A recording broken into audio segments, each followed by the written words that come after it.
President, kayo po ba sa puso ninyo, gusto niyo bang makipagkasundo pa sa mga Duterte? Oo. Ako, ayaw ko ng gulo. Gusto ko makasundo sa lahat ng tao. Mas maganda, marami na akong kaaway. Hindi ko kailangan ng kaaway. Kailangan ko kaibigan. Kagaya na sabi ko sa'yo, pagka... hindi ko... Magko-confess ako dito. Pwede naman po, para akong pari po nito ngayon. Po. Ewan ko, kahit hanggat maaari, ako, ang habol ko ay yung stability, peaceful, para magawa namin yung trabaho namin. Kaya ako, laging akong bukas sa ganyan.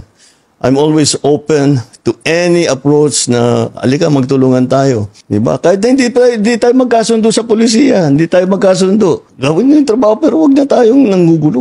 Wag na natin, tanggalin natin yung gulo.